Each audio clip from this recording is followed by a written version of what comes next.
Back to winning ways on the continent in midweek. The Reds are looking to build on that 5-1 thrashing of Eintracht Frankfurt and end a run of 3 straight Premier League defeats as it stands. They're in West London this Saturday night, and while their record in the capital has not been too great of late, the Gtech is the venue that saw them clinch that memorable and dramatic late victory back in January, en route to claiming the title. Hopefully that could be a good omen for tonight. Brentford versus Liverpool gets underway at 8 o'clock, and we'll bring you live audio commentary of all the action. And we will get straight to it. The team news is in already. Arne Slot has made 3 changes from the side that lined up over in Germany on Wednesday. Jeremy Frimpong is of course out with that hamstring injury, so Conor Bradley, as expected, comes into the 11. Ryan Gravenberch and Alexander Isak do not make the squad tonight either. Mohamed Salah is back in for Isak, whilst Milos Kerkez is in for Andy Robertson at left back. The side in full then: Georgi Mamadashvili in goal, Bradley and Kerkez joined by the regular centre-back pairing of Virgil van Dijk and Ibu Konate. Curtis Jones keeps his place alongside Dominic Szoboszlai with Florian Wirtz too, and it's Mo Salah, Cody Gakpo and Hugo Ekitike up front. And there's a few youngsters on the bench, including Kieran Morrison, Trey Nyoni and Amora Nallo for Liverpool tonight, alongside the likes of Alexis McAllister. So it's a warm welcome to Sammy Lee and Gary Gillespie alongside me in the studio. And tonight, Sammy, we say it all the time that it's a big game for many reasons. This feels for big the obvious because, reasons as well. Momentum, of course, is massive, isn't it? Yeah, we need to take something from the fantastic result and performance in midweek. And as we always say, it's always about the next game. Just happens to be against Brentford, who are always a difficult side to play, home or away. But it'd be nice for us, as you say, to continue in winning ways, and as you say, gather that momentum, which, I think this side can go ahead and get, gain a lot of confidence from the midweek results. And confidence is everything in football or in any sport. So I think, tonight it'd be lovely to see them come back, and as I say to you, emphasise exactly what they did midweek, and as I say, gain this momentum, which will take us on to bigger and better things. It's not always easy to predict the starting 11 at the moment, is it, Gary? But we'll go into it obviously more in depth a bit later on in the show. But for the moment, what are your initial thoughts on that? Well, I think it helps the fact that Gravenberch's obviously injured, and Alexander Isak is out injured as well, which makes it a little bit easier on the coach. But as a coach, you want to have your best players available, so I think that's his job, to pick his best 11. And at this moment in time, at this stage of the season, I think that's been a problem for Arne Slot, to try and find that balance to get the best out of the team. So it fits nicely tonight. I think obviously Isak out injured, Mohamed Salah comes back. I think Mohamed Salah would have come back anyway, to be quite honest with you. Yeah. Kerkez in full-back position. Personally, I would have still liked to see Andy Robertson play. I think the balance is a little bit better. I think Kerkez has got he's got off to a shaky start, let's say. But I mean, the quality is definitely there. I'd just like to see him a little bit more in his attacking threat, and the combination and the link-up play with the likes of Gakpo be a little bit more cohesive and a little bit better to get Liverpool the best options down that left-hand side.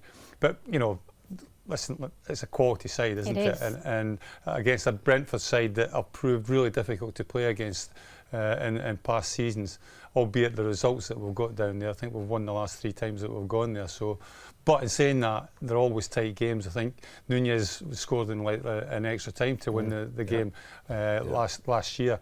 So, all that put together, off the back of a good victory midweek, it's important that we get back to winning ways in the league, because we don't want to slip that far behind the rest of the teams. You don't want the gap to get bigger, Correct, do you? yeah. Right, let's pay our first visit down to West London tonight. Our resident Reds, who is there at the Gtech for us this evening. He's 5th on the Premier League all-time appearance charts, and 277 of them, David James, came for Liverpool. Good evening to you down there. Good evening, Becky. Good evening, guys in the studio. Hi, Jimo. How are you, mate? First things first, David, you're looking forward to tonight and seeing it in the flesh, if you like, down there.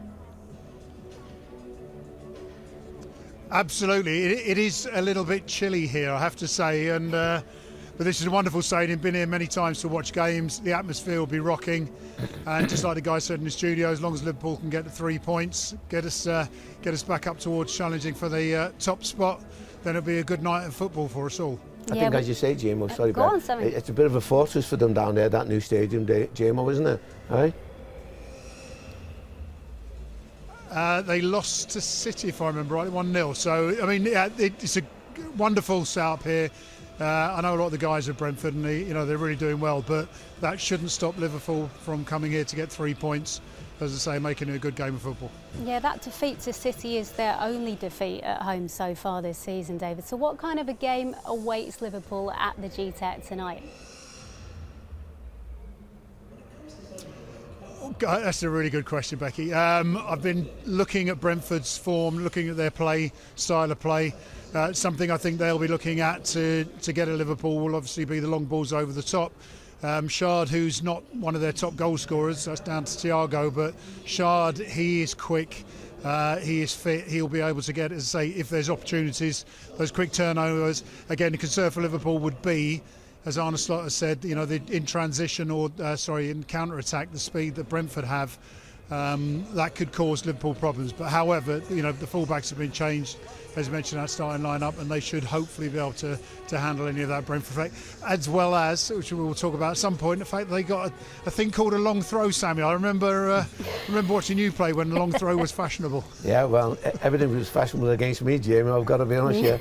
But no, as you say, it is becoming the fashion now, and there's been quite a bit of criticism of that, because it's turned full circle, with long balls, second balls, set pieces, long throws. I think that I have to say that they are becoming a vital part of the game, and they always have been. But as I say, people are reintroducing them back into it now, and it's causing a lot of teams a lot of problems. And again, for me, you've got to be adaptable, you've got to be flexible, and you've got to be adaptable to any style of play that you come up against. And we'll certainly have to be that tonight, because they'll use every trick they've got in the book, every armour they've got in their arsenal to try and beat us in what, as I said before, is a very difficult stadium to go to.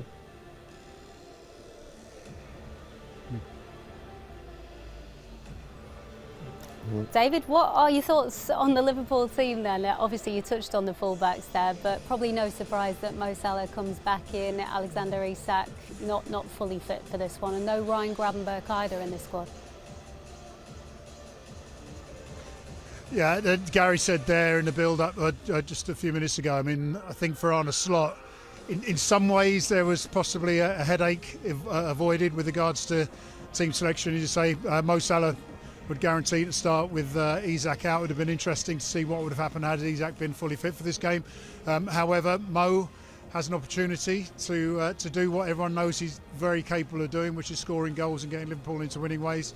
With regards, as you say, with the fullback situation, again, there was a sort of a forced hand or a less of a decision for Arne Slot because of injuries. But the lineup should be confident. Just interestingly, Liverpool winning in midweek against Eintracht Frankfurt. That's the first time they've won from going a goal down since Tottenham last season in a 5-1 win. And just for those statos out there, Becky, like me, that game was 3-1 at half-time and ended up 5-1 full-time. So, and 5 different goal scorers. So, yeah, that's it. The team should be confident with what happened in midweek, because they know now after 4 games where they've gone behind and lost that they can, put the game right, get the performance there and get the 3 points. David, I don't know if you've watched an awful lot of Brentford this season so far, but obviously with Kelleher going there from Liverpool, how do you think he's been performing? Yeah. Well, you'll know this, and all the Liverpool, anyone who knows Queven around Liverpool, one of my friends here, I said to him, how's Queven? And he said, that guy is so relaxed. So yeah, he's enjoying himself here. I think he's fitted straight in because, as I say, Brentford's a wonderful club for players to come to. He's been performing very well. I think he's a couple of clean sheets this season, not necessarily as many as he would have had playing for Liverpool, but he's part of what is, as you say, nearly a fortress here. Penalty saves, which everyone expects, and I'm sure, even though he might not display it physically, I'm sure he'll be determined to prove that his move to Brentford was the right move for him in his career, and hopefully put on a performance for the Brentford team against his old side, Liverpool. We will stick with the goalkeeper theme and ask you about Georgi Mamardashvili, David, because his 5th start for Liverpool tonight and his 4th on the bounce. He's obviously come in the middle of a really difficult run, which is quite tricky, but what have you made of him so far? Yeah, I mean, I'm a big fan of Mamardashvili, and there's part of me, even though he's a little bit older than I was when I signed for Liverpool, part of me when I see him, he kind of reminds me of me. There's this kind of excitement about him. A lot of the footage I've looked at, there's times where he wants to get the ball going early. I'd say very different to Ali, more out of his hands and out of his feet. More than capable. Been very unfortunate in some of the games with the goals that have gone in. As I say, midweek again, concedes a goal. He's looking for that first clean sheet. He'll get it, hopefully tonight. But I think he will enjoy the fact that he's got this sustained run. And hopefully for him and for Arna again, give him a little bit of a headache when Ali's fully fit. That as much as Ali is the best goalkeeper in the world, and I am an Ali, a bit of a fanboy, I would love for Arna to have a headache on who he chooses to be number 1, because Mamardashvili has everything that you need to be a top goalkeeper. David, thank you very much indeed. We will be back with you a little bit later on. For now, it's goodbye. Back to you guys in the studio. We'll go into the team in a little bit more detail. We'll start up front, Sammy, because Mo Salah does come back in. We all know exactly what Mo Salah can do, but at the moment, 7 Premier League games without scoring from open play for Liverpool. That is his longest run. Scored it a couple of times before at the Gtech, but he will be really up for this one, and to get back amongst the goals. It's all about, even for a player like Mo Salah, getting that confidence and that run going again. Very much so, Beck, and I have to say to you, no better place than today, because as you said, he likes it here. He likes it, he's proven that before. And yeah, it's a barren spell for him, difficult spell for him, but not just for him, but for the team as a whole. And as David said before, I'm sure it won't be long before, because the words you mentioned before was fantastic, with balance. I think we need to get that balance right. Once the balance is right, then these players will start playing to their optimum. And I have to say to you, once it happens, and once Smoke starts playing to his best, then with his assists and with his goals scoring, you can't argue against that. That being said, the other night, I'd like him to square it to get Vieira's first goal, to be perfectly honest here. But I think, as we spoke about before, and that may be because he was desperate to try and get on the score sheet, to try and put things to bed. But, and I get that, we understand that. And all forwards get confident from scoring goals, And Mo has done it from scoring goals and from assists. And I repeat, you cannot argue against Mo Salah when you see his stats. Well, someone who is on a good run is Hugo Ekitike. Gary, he's hit the ground running since his start. Impressed the other night again, didn't he, against Frankfurt? His old team, of course, and classy celebration with not sort of celebrating too much. Yeah, it was. I mean, I don't buy into this, not celebrating a goal for, just because you've left the team. Though, isn't it? I know, I just don't buy into it. If I'm with Liverpool, I remember when going back to Coventry, when I first went back to Coventry, I got booed. I was never going to score a goal, but I got booed, so I thought, well, why boo you? Anyway, but no, but he started fantastically. I think his all-round general play has just been absolutely fantastic. Whether it's his link-up play or whether running in behind, like we see there. A great ball by Andy Robertson, but I said in commentary at the time, the ball doesn't happen if the player doesn't make the run. So you have to have that combination of both the player making the run and the vision to see the pass, which Andy Robertson had. But the fact that he wants to get round the back of players, he wants to get in behind back fours, to get in behind defences, is always a plus for me. Sometimes too many centre forwards want to play with their back to goal and come that way all that time, as opposed to going in. If you ask any defender, the one thing that they hate is forward players coming off and spinning in behind. We don't see an awful lot of that in Premier League football, because the build-up is so measured. I think Liverpool could maybe do that a little bit more, especially with the likes of Alexander-Isak and with Ekitike in the side. And that for me is playing out from the back. That may sound contradictory, but that's playing out from the back. The playing out from the back, which everyone's been talking about of late, doesn't have to be 40, 50, 60 passes. That one pass from Robbo, behind the defence, and to your point, what you're saying before, guys, as a midfielder, when you know that you've got somebody like Gtech making them runs, it makes us our job easier, it makes us look better, because all you do is put the ball into the space for him, as Robbo did there. Ball's played into space, one touch away from the defender, second touch it's in the back of the goal, so I thought it was terrific, and I repeat, that for me is playing out from the back. Yeah, I think as well, I mean, the whole thing about Gtech, he seems to have a great appetite for the game, not just about scoring goals and not just about, it's working hard for the team as well, which I think in a Liverpool setup, I think is vitally important. I think somebody else who worked incredibly hard on Wednesday night was Curtis Jones, and he starts again this evening. First time he started 2 games in a row this season, so I mean, outstanding midweek. You feel like with Ryan Gravenberch out again this evening, he's got a real opportunity to grasp that shirt with both hands, hasn't he? He has done. Yeah, he's taken it. I think his passing stats, game percentages are fantastic. They're up there with the best of them. And the game suits him tonight as well. But I thought he was excellent, getting the ball, giving the ball, linking the play up all the time, tirelessly working side to side, up and down to try and link up the play. And I thought he deserved his place in the side tonight without a shadow of a doubt, whether there be injuries or not. I think all you can do when you get the opportunity is to go out and perform and do it to your best. And he certainly did that against Frankfurt. He did very well when he came on against Manchester United as well. Yeah. Thought he'd done excellent against them as well. So fair play to him. And again, I think we mentioned before, there's a maturity about him now, which comes with age and his family situation, which is great. He's got a new baby, I believe, which certainly helps. It can hinder sometimes when you can't get to sleep, but certainly as regard keeping him focused, I think he certainly deserves his place tonight. A quick word finally on the left-back situation. So it's Milos Kerkez who starts tonight over Andy Robertson. I know you are an Andy Robertson fan for obvious reasons, but also because of just how much of a quality player he is. If he'd started tonight, it would have been his 350th Liverpool appearance. But he's on the bench. Kerkez still adjusting. I think that the boss spoke midweek in his press conference about that still developing relationship between him and Cody Gakpo. Which is something that, understanding does take time to come. I think that is probably like one of the key things that has been missing a little bit.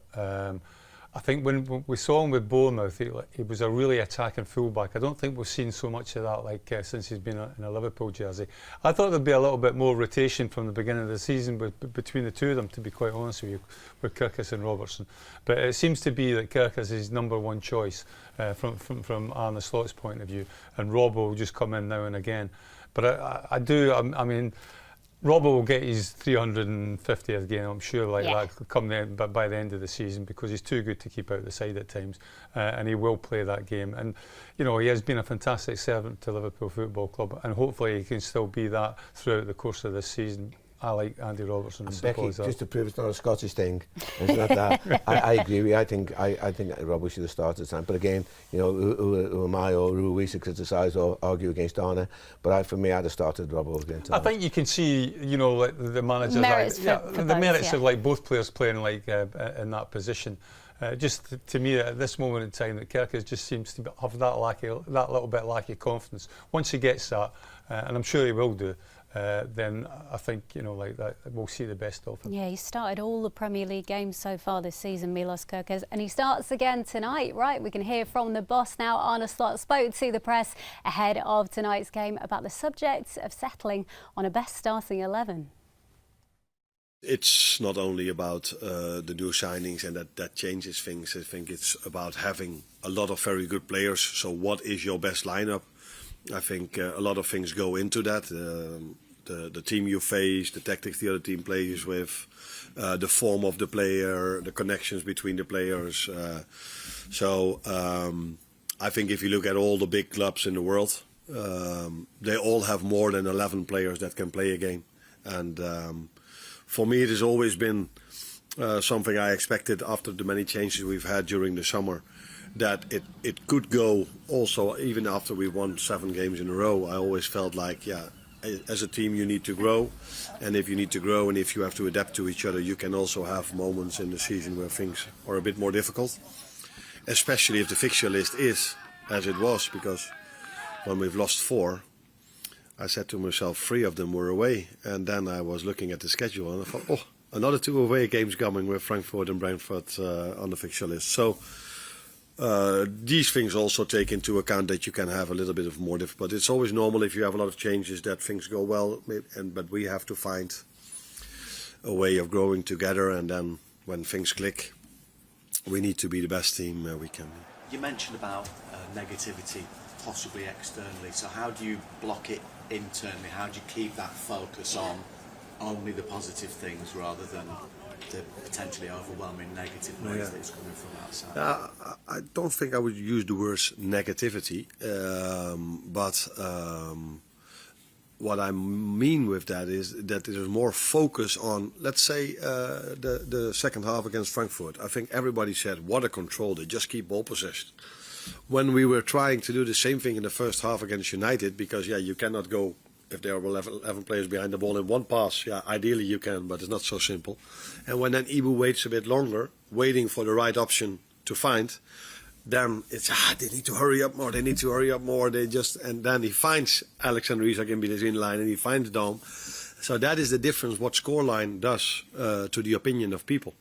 And what I need to do is showing them every single time what do we do well and what do we do wrong. If we win or lose. So my meetings are similar. Maybe on a small percentage you include certain things if you lose a few more or if you win a few more. But I told them every single time from open play, we are the team that generates the most chances from all the teams we've played. But we've also conceded more than I like. But that also comes from the fact that we every time have to chase the game. Because when we were 3-1 up against Frankfurt, we didn't concede a chance anymore. So these are things I try to tell them, as well as I try to tell them that the main difference between this season and last season is the playing styles we face. So I've looked in when we were a few days off, I've looked at the fact how many long balls we already had to defend. 178 in 7 games. And then United came and we had to defend 59 long balls. That's different than the first half of last season. Not as the second part of last season, but as the first half. The way to unlock it is a moment of magic, which we had in the first half of the season a lot with Mo. Or a set piece, which we had at Frankfurt as well, because that again was a low block. But 2 set pieces unlocked the game for us. So this is what I try to explain to them. And when I tried to explain this in the media, what I tried to do after the game, it was actually more of a compliment for the other manager that he found the right answer to our playing style. But I think, if I'm correct, if you inform me correct, that wasn't how people looked at it. And when you talk about then the long ball stats there and how many you've had to face, is it then people have found out how to play Liverpool, or is it better squads? And do you now think, well, we might have to change how we play? Why I've said for the first time what I said after the United game, because before that I still felt like because people ask me why was it difficult today, then if that is your question I have to answer it, why it's difficult, and the answer lies in the tactics of the other manager, which is a compliment to him. But why I didn't do that before, because I was like it's quite obvious that they all do it for a long time now, but I'm not 100% sure if every manager that we're going to face in the upcoming weeks knows this. But at a certain moment, it's so clear. Everybody does this. And even now, I've heard that when we played Frankfurt, there were talks between their staff and Glasner, who worked there, of course, and he explained them their way of playing, which is normal, that these things happen. Yes, we have to adjust, and that's what we've tried to do. That's also what I've told the players, and I can say this here as well. The last 2 times we faced a 5-4-1 against Palace and against United, we've created more chances than we did every single time we faced a 5-4-1 last season, low block. And the reason for that is that we've tried to adjust a few things in our playing style as well. And against Frankfurt, we again faced a 5-4-1. Where I adjusted maybe even more. But that's not to say that was the reason that we created so much, because we created already a lot against United and against Palace as well. But, we have to find answers to that, and we're not the first team that happens. This happens. City experienced this for so many years. And they are very, very, very good in playing in these tight spaces, and there's something where what we need to do even better than we're already doing. Yeah, Arne Slot knows exactly what is required from his Liverpool side down at the Gtech tonight. And a reminder of the lineup that he has gone with in West London this evening. It is as follows. 3 changes to the team that ran out in Frankfurt on Wednesday night. Conor Bradley, Milos Kerkez and Mo Salah come in for Jeremy Frimpong, Andy Robertson and Alexander Isak. Neither Frimpong or Isak make the squad due to injury. Also, Ryan Gravenberch does not make it either. So in full, it's Georgi Mamadashvili, Conor Bradley, Ibu Konate, Virgil van Dijk and Milos Kerkez at the back. Dominic Szoboszlai and Curtis Jones are in behind Florian Wirtz. And it's Mohamed Salah, Hugo Ekitike and Cody Gakpo up top. As for the hosts, well, Keith Andrews has named, unsurprisingly, an unchanged side from their win at West Ham on Monday night. There are 3 ex-Reds in the starting lineup, playing in front of Kevin Kelleher in goal. Sepp Vandenberg is joined by Michael Coyote, Nathan Collins captaining Brentford tonight, and Chris Ayer in the back line. Jordan Henderson is alongside Yeho Yamaluk in midfield, with Dango Ouattara, Mikael Damsgaard and Kevin Schade supporting Igor Thiago up front.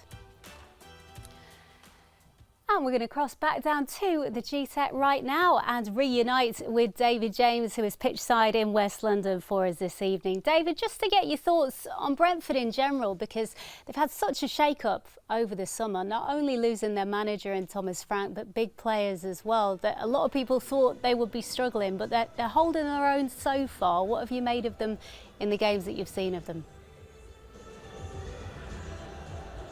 Yeah, Becky, you're right. I think I was just talking to some people here while I was off air about Brentford and the expectations, and it's for them it's wonderful that they're not in the position that people expected, but then I'm not really surprised by it, because the way that Brentford operate, everyone's known about the famous data with regards to recruitment and selling on players is something, or top players is something they've been doing for many years now. So in that side, but what I do like, which is interesting, looking at Liverpool's side compared to the Brentford side, is the data around the goals scored and the assists, where Liverpool's top goal scorers have all had assists in the Premier League. Brentford's top goal scorers haven't got any assists, and it's almost as if they're saying, you go score goals and you let us get the ball to you. So yeah, they've done well, again, because of those changes, but obviously from a Liverpool perspective, we don't want them to do any better than they are at the moment after tonight's game. You are exactly right. We touched on Kevin Kelleher earlier on, but I want to go a little bit deeper into him now with yourself, because he is top quality, we know that, and he could maybe have gone to a side, with no disrespect to Brentford, with maybe an even bigger profile. But does Brentford feel like a good fit for him in this moment, because he's finally getting what he wanted, which is to be an undisputed number 1? Yeah, absolutely. As you mentioned there, when the problem with going with bigger profile clubs is that, first of all, which club would it have been? There is one not too far from Liverpool, but I'm sure that would never have happened. But the idea of him going to a bigger club would have been another challenge for him, and possibly not playing regularly as a first-team goalkeeper. With regards to what he's done in his career already, and again, this is a conversation that came up with one of my friends here, he's won more in his short time at Liverpool than most goalkeepers will ever win in their careers. So it's not necessarily about having to win silverware for him, it's about actually getting the appearances to support the accolades that he's got with regards to winning medals. So with Brentford, he'll have that great platform. He's a young goalkeeper as well, with that talent, and perhaps again in not too many years' time, with a good few seasons under his belt as Brentford's number 1, he might then have the opportunity to go on to bigger and better clubs if he doesn't win anything with Brentford in that time. Of course, during his time with Liverpool, he's probably best remembered for saving a fair few penalties. He's Liverpool's most successful ever keeper in shootouts. I think we're going to show everyone at home just a few memories of Kevin Kelleher while he was saving some penalties. There's quite a lot to look at here, but 6 saves in total from 4 shootouts. Saved recently from Ronaldo on international duty. He's also saved a pen in the Premier League this season for Brentford from Bruno Fernandes in their win over Manchester United. So how impressed are you with his ability stopping spot kicks? Well, I'll tell you a quick anecdote here. It was after one of the cup finals, I can't remember which one where, against Chelsea a few years ago, and I met him in the lift at Anfield. And I said to him, have you done any practice on your penalties? He goes, yeah, we did this, we did that. And I just thought, okay, that's why you're good, because you know exactly how to prepare for penalties. If there are penalties today, I mean, imagine that, him against some of his old players, old teammates. But yeah, top draw. That would be strange. I mean, he doesn't only save them though, he scores them as well. Let's just have a look at one of his biggest moments, which came with Liverpool. Back to the Carabao Cup final. Scored Liverpool's 11th penalty before, as everyone will remember at home, Kepa goes on to miss his. I mean, that competition, David, pretty much became his own in a way, and really satisfying for him to get the opportunity to play such a huge role in a final. Yeah, and I mean, I know a lot of clubs do this, allow essentially the number 2 goalkeeper to get the cup run-outs, but with Liverpool, the expectation is that they're going to get to these cup finals, and therefore for the manager to trust Queven, Jurgen Klopp to trust Queven to play as well as he did in these cup finals is a testament to what a great goalkeeper he is. And you know, he's proved himself, won the trophies, won the medals in the penalties, as you say. I don't think he saved any that day. I think it was just his goal scoring side that was the key thing. But yeah, I mean, as I say, he's a young goalkeeper with a tremendous future ahead of him. Jamo, did any coach of yours trust you to take a penalty? Careful now. Do you know what? There's one sitting here. I was next for England when we got beat by Portugal, but unfortunately they beat us before I had a chance. David, thank you very much. We'll be back with David James down at the Gtech very shortly. Back into the studio though with Gary and Sammy. Let's speak about the former Liverpool players who are within this Brentford lineup. I think we've got a graphic which shows a little bit more information about how they've been getting on so far in their time down in West London. As you can see, Quevin Kelleher 8 starts, Sepp Vandenberg 8 as well, and Jordan Henderson starting 7, all except the first game, all very much established in themselves, and no one will be surprised by that, Sammy, as first choice. Not at all, Becky, and I think, as I say, they're all having an impact. You know, it goes well to the strength of the guys who are there. You know, there's obviously Sonny Carvalho. He's had 5 appearances. I think he scored 1 goal in the league, 1 in another competition. But you can see there where the spine of their team is. You know, and they obviously come from the keeper right the way through. And you see the fact that Jordan, you know, it doesn't surprise anybody, the fact that he's still performing at the highest level, because he looks after himself so well. Perfect pro alongside Millie. I think, wow. You know, great testament to them 2 guys. He looks like he's relishing being back in the Premier League, Gary. Won their Club Player of the Month award for September, and I think maybe as well in terms of the summer that they had, losing so many players, losing the manager, bringing in someone with such good leadership qualities is a real coup for them. Well, Keith Andrews, you've got to take your hat off to him to make the signing, and it's interesting, isn't it? Like when you look at like Brentford have signed like Jordan Henderson. Sunderland went and signed Janet Xhaka. Now you look at their start to the season, Sunderland, you look at like Brentford's start to the season, they're doing exceptionally well, and they've been driven on by guys that are like well into their 30s and like experienced players and pros, and I think it just shows you that there is a place for experience. Sepp Vandenberg is the one that really has surprised me. He's kind of pushed on quite a little bit, to be quite honest with you. I don't think he was a shoo-in to be a starter at the beginning of the season, but he's matured now, and I think you're seeing the best of him. Didn't quite get the opportunity at Liverpool, but I've said umpteen times, there's so many different options like to go elsewhere and be successful, and I think he's one guy that's proved that. He went out a couple of times on loan. I think he went to Preston, didn't he, for a couple of spells. Now he's finding his feet in the Premier League and doing exceptionally well. So, you know, you've got to doff your cap off to him as well. And to your point, Gary, all these guys want to do is play. And by playing, they improve. And when they're playing regularly, they improve, which, as you say, Vandenberg has proved there, which is fantastic for the young boy. I hope he doesn't prove it tonight, to be honest with you. You know, but you can see the fact that these guys, and it's great, as you mentioned, Keith Andrew, because he's a young coach, he's first-time coach, head coach, and he's obviously Jordan's in there, so he's his eyes and ears, and he's his voice on the pitch, Jordan, for Keith. And I think it's great for the 2 young guys to get there. It's a fantastic little chemistry, I feel, between Keith. I know Keith very well. I don't know Jordan that well, believe it, although I'm a Liverpool supporter. I know of him, but I know Keith very well, and it will be fantastic for him to have the more experienced head, his leader on the pitch, really carrying out his wishes and his philosophy, you know. I know it's still early on in the season, but what you've got to say is, like, when Thomas Frank left and went to Spurs, and Keith Andrews got the job, took over, or when he had taken over, there was a lot of doubters, to be quite honest with you. Like, Brentford were probably regarded as one of the favourites to struggle in the Premier League and possibly be in the relegation mix.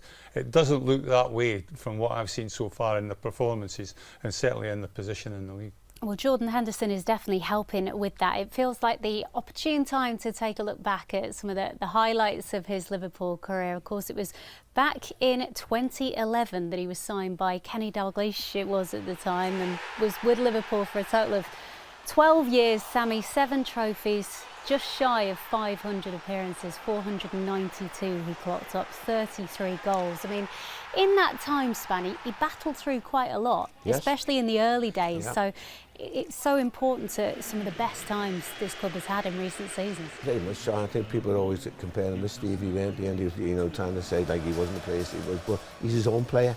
He's his own player. He's the only, and he's proven what a quality, not only player, but what a quality person he is as well, and one of the most successful captains that we've had. And so I'm so pleased for him, you know, because very great days when he was at FC, and he, as I say, he's enjoying himself now down at Brentford. I mean, watching these memories, Gary, some of the very best of times that we've had in recent years, it begs the question, will it be quite strange coming up against him tonight for the opposition, given he was our captain for 8 years? It might be, but I think, you know, like, football is like, you know, it throws up these anomalies all the time, to be quite honest with you. And I think you've got to be professional enough to just get along with it, both sides, from his point of view and from the Liverpool players' point of view. But I think he'll always have a fond memory. I think most people that have played for Liverpool Football Club and moved on still hold like Liverpool as like in such high regard. And when you've been as successful as he has and played in some great teams that he has, you know, I think it's bound to stick in your memory. And like you'll look back when his days are gone and think, yeah, they were probably the best days of my career. And I think I read about Robbo this week, say he's purposely not going to text him before the game, you know, so for whatever reason. So yeah, there's obviously a great affiliation, great friendship there. But as you said before, the professionals, they've got to get about the job today. If anyone's the consummate professional, it's Jordan Henderson, Very much isn't it? so. He will be all about Brentford and tonight. Arnie and the guys will know that, and they'll know what they're up against tonight. So like the friendship will go out the window for 92, 93, 96, however many minutes it's going to be, because we're professionals. We've got to get a job done tonight. I think it shows you as well, you know, we're talking about all these new players that are coming in at the beginning of the season for Liverpool and how maybe it's taken a little bit while to settle down. You just need to look at Jordan Henderson. When he first came in under Kenny Dalglish, he got lambasted, to be quite honest with you, for quite a while. I think we spent £20 million on him or something. Everybody's going, you know, when £20 million was, you know, quite a lot of money, they're thinking, well, you know, where are we getting the value for 20 million? Yeah, and then he very nearly left, didn't he? And then you see what happens, and he goes on to great things. So it shows the strength of his character, by the way, as well, doesn't it? Yeah, he turned down the opportunity to leave, didn't he? Right, thank you both. We're about to leave. Those of you watching us on social media right now, if you are not already a subscriber to LFC TV and you do want to stay with us for the rest of tonight's build-up, then you can find details of how to sign up online right now at liverpoolfc.com/watch. There is plenty more to come before kick-off. There we go, including an interview with Connor Bradley. Jay Spearing as well will be alongside Steve Hunter in the commentary box at 8. Then from 10 o'clock we will bring you reaction to and analysis as well of all the key talking points from the game. Tonight the reaction podcast will be on Sunday. And then at 12:30 p.m. on Sunday, there's live under-21s against Everton at home. Then 6 o'clock on Sunday, there is the full match replay available as well for you of tonight's game.